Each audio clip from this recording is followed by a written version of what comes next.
नमस्कार, महासंग्राम 2023 आप देख रहे हैं और आपके साथ मैं हूं अंशिका पाठक। सबसे पहले बात करेंगे मध्य प्रदेश में 17 नवंबर को चुनाव है और 30 अक्टूबर को नामांकन की आखिरी तारीख है। बीजेपी ने 228 उम्मीदवारों के नाम का ऐलान कर दिया है, लेकिन 2 सीटों पर मामला अटक गया। गुना और विदिशा सीट पर मामला फंसने के बाद बीजेपी में मंथन शुरू हुआ है, जिसके बाद आज बीजेपी प्रत्याशियों के नाम की घोषणा करेगी। ये भी बता दें कि विदिशा वही सीट है जहां से मुख्यमंत्री शिवराज सिंह चौहान 2013 में चुनाव लड़े थे। विदिशा को बीजेपी का अभेद गढ़ कहा जाता है, लेकिन 40 साल के बाद 2018 में बीजेपी के मजबूत किले पर कांग्रेस ने जीत का परचम लहराया था। यही वजह है कि इस सीट पर मामला अटक गया। अब देखना यह है कि बीजेपी इस सीट से किसे उम्मीदवार बनाती है। क्या पिछली बार के प्रत्याशी मुकेश टंडन पर दांव खेलती है या फिर कोई और नया चेहरा सामने आएगा। तो विदिशा और गुना ये 2 सीटें अब भी ऐसी हैं जहां पर बीजेपी ने अभी होल्ड किया है, किसी भी प्रत्याशी का नाम नहीं लिया गया है।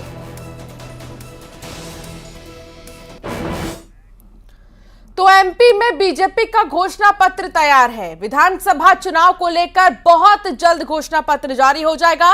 पार्टी 2 से 3 दिन के अंदर घोषणा पत्र जारी कर देगी। इतना ही नहीं, घोषणा पत्र जारी बहुत जल्द किया जाएगा। इसके साथ ही पार्टी अध्यक्ष जेपी नड्डा की मौजूदगी में घोषणा पत्र को जारी किया जा सकता है। जानकारी ये है कि बीजेपी के राष्ट्रीय अध्यक्ष जेपी नड्डा भी इस दौरान मौजूद रहेंगे और उनकी मौजूदगी में ही घोषणा पत्र को जारी कर दिया जाएगा। तो बड़ी बात यह है कि घोषणा पत्र देखना होगा कि क्या 2018 वाले ही वादे होंगे या फिर कुछ नया होगा।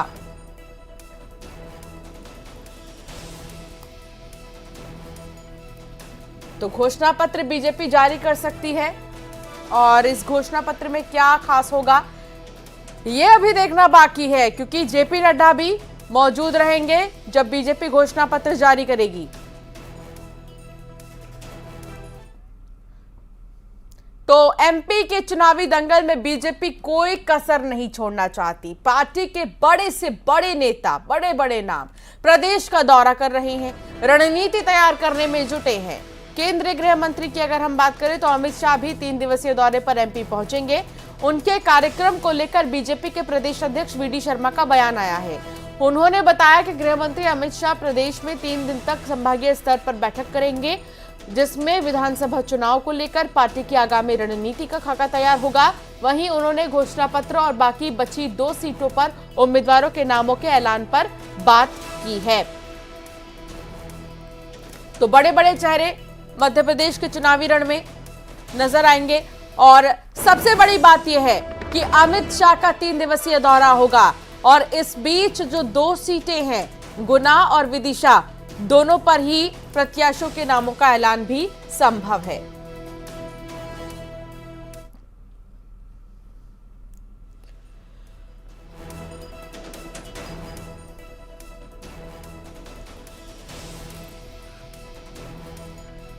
तो कुल मिलाकर सियासत काफी ज्यादा देखा जा रहा है, मध्य प्रदेश में चरम पर है। तो दूसरी तरफ तमाम राजनीतिक दल रणनीति तैयार कर रहे हैं। तमाम चीजों पर बातचीत के लिए हमारे साथ अनुराग श्रीवास्तव, हमारे संवाददाता भोपाल से जुड़ गए हैं। सबसे पहले अनुराग, बात अगर करें बीजेपी की, तो बीजेपी के घोषणा पत्र को लेकर सुगबुगाहट बहुत ज्यादा तेज है। सबसे पहले इसको लेकर जानकारी, घोषणा पत्र को लेकर आपके पास क्या जानकारी? बिल्कुल, देखिए विधानसभा चुनाव में किन मुद्दों को लेकर बीजेपी चुनाव में जाने का काम करेगी, उसको लेकर पार्टी अपना घोषणा पत्र सामने लाने वाली है और इसको लेकर तैयारियां पूरी कर ली गई हैं। बताया यही जा रहा है कि जो बीजेपी के अध्यक्ष जेपी नड्डा, उनकी मौजूदगी में पार्टी अपना घोषणा पत्र जारी कर सकती है और इस घोषणा पत्र में मध्य प्रदेश के समृद्ध प्रदेश बताने की कोशिश एक तरीके से बीजेपी की तरफ से की जाएगी। इंफ्रास्ट्रक्चर डेवलपमेंट से लेकर जो सामाजिक विकास के मुद्दे हैं उनको घोषणा पत्र में पार्टी की तरफ से शामिल किया जाएगा। साथ ही पार्टी ये घोषणा पत्र में ये भी बताने का काम करेगी कि बीते सालों में सरकार की तरफ से कौन से कदम जनहितैषी लिए गए, उन फैसलों की जानकारी भी इस घोषणा पत्र में दी जाएगी और साथ ही किन नए वायदों के साथ पार्टी चुनाव में जाने का काम करेगी, उन बिंदुओं को अभी घोषणा पत्र में शामिल किया गया है। तो कुल मिलाकर पार्टी 2 से 3 दिन के अंदर अपना घोषणा पत्र जारी कर सकती है और जैसे ही पार्टी के हाईकमान की तरफ से हरी झंडी मिलती है, पार्टी अध्यक्ष का कार्यक्रम तय होता है, उसके बाद पार्टी अपना जो घोषणा पत्र है उसको जारी। ये बात हो गई घोषणा पत्र की। जैसा कि आप जानकारी दे रहे हैं कि ज्यादा वक्त नहीं, बस कभी भी बीजेपी घोषणा पत्र जारी कर सकती है। बात अगर मैं गुना और विदिशा की करूं, गुना और विदिशा 2 इंपॉर्टेंट सीट जिसे अभी बीजेपी ने होल्ड किया है, उसको लेकर क्या जानकारी आपके पास? बिल्कुल, देखिए सभी 230 में से 228 सीटों पर बीजेपी ने अपने उम्मीदवारों के नाम का ऐलान कर दिया है, लेकिन 2 सीट बेहद हाई प्रोफाइल ये सीटें हैं, विदिशा विधानसभा सीट और गुना विधानसभा सीट। इन दोनों सीटों पर पार्टी ने जो उम्मीदवार के नाम होल्ड किए थे, लेकिन अब जानकारी इस बात को लेकर है कि पार्टी ने इन दोनों सीटों पर उम्मीदवारों के नाम तय कर लिए और पार्टी हाईकमान को दोनों नाम के पैनल भेज दिए गए हैं। यानी कि कभी भी पार्टी इन 2 सीटों पर अपने उम्मीदवारों के नाम का ऐलान कर देगी। गुना बेहद महत्वपूर्ण सीट है, यहाँ पर कौन सा चेहरा पार्टी का होगा इस पर सबकी नजरें होंगी। विदिशा शशांक भार्गव यहाँ से कांग्रेस के विधायक है और पार्टी ने एक बार फिर उनको मौका दिया है, तो ऐसे में शशांक भार्गव के सामने बीजेपी कौन से चेहरे को लेकर सामने जाएगी? क्या प्रमोद टंडन या फिर पूर्व जो वित्त मंत्री हैं राघव जी, उनकी बेटी को टिकट दिया जाएगा? इसको लेकर चलिए ठीक है, बिल्कुल अनुराग, ये देखना अभी बाकी है कि आखिर मौका किससे मिलेगा। आप विस्तार से बता भी रही हैं कि कौन से वो संभावित चेहरे हो सकते हैं जिन्हें मौका दिया जा सकता है। बहुत शुक्रिया अनुराग जानकारी साझा करने के लिए। तो वहीं इस्तीफा देने के बाद पूर्व एसडीएम निशा बांगरे को कांग्रेस से बड़ी आस है। छिंदवाड़ा पहुंची निशा ने कहा, कमलनाथ जी ने कहा है कि वो दिल्ली और भोपाल में बात करके मुझे बताएंगे। अब देखते हैं कि क्या होता है।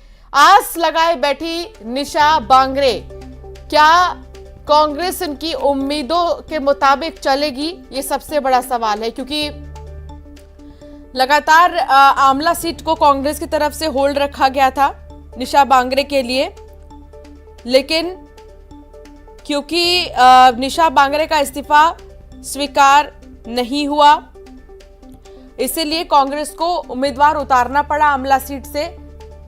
और अब निशा बांगरे का यह कहना है कि उम्मीद करती हूं कि बातचीत के बाद सब ठीक रहेगा, उसी हिसाब से आगे काम किया जाएगा।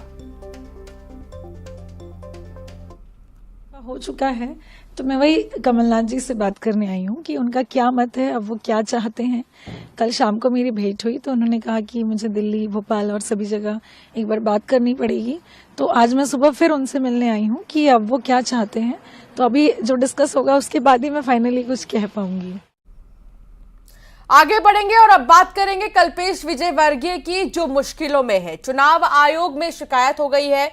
भाजपा प्रत्याशी कैलाश विजयवर्गीय के बेटे कल्पेश विजयवर्गीय का वीडियो वायरल हुआ और इसके बाद भाजपा प्रत्याशी का फोटो लगा पुरस्कार वितरण करते वीडियो में नजर आए। कांग्रेस प्रत्याशी संजय शुक्ला ने चुनाव आयोग में इसकी शिकायत कर दी है। कल्पेश ने अपने पिता कैलाश विजयवर्गीय का फोटो लगे पुरस्कार बांटे थे और अपने ही पिता को मुश्किलों में अब बेटे ने डाल दिया है। कल्पेश विजयवर्गीय की तरफ से कुछ पुरस्कार बांटे गए थे और उस पुरस्कार में कैलाश विजयवर्गीय की तस्वीर छपी हुई थी, जो कि चुनावी मैदान में है। और ऐसे में संजय शुक्ला, जो कि उनके ऑपोजिट है कांग्रेस से, उन्होंने इसकी शिकायत चुनाव आयोग को की है और ऐसे में मुश्किलों में अब कैलाश विजयवर्गीय नजर आ रहे हैं। पुरस्कार में बीजेपी प्रत्याशी की फोटो लगी थी, क्योंकि आदर्श आचार संहिता लागू है और ऐसे में कहीं पर भी फोटो, पैम्पलेट या चुनाव के चिन्ह से प्रचार नहीं करना है। बावजूद इसके यहाँ पुरस्कार देते वक्त कैलाश विजयवर्गीय की फोटो इस पुरस्कार पर लगी थी, जिसके बाद संजय शुक्ला ने इसकी शिकायत चुनाव आयोग को की है और अब मुश्किलों में कैलाश विजयवर्गीय अपने ही बेटे की वजह से आ गए हैं। बना रहे, बहुत बधाई आपको, शुभकामनाएं। जय माता दी। बहुत बधाई माता जी, प्रणाम। ये फोटो बिगाड़ देता है। शुभकामनाएं आपको। और चलिए अब एक नजर डालेंगे नॉन स्टॉप खबरों।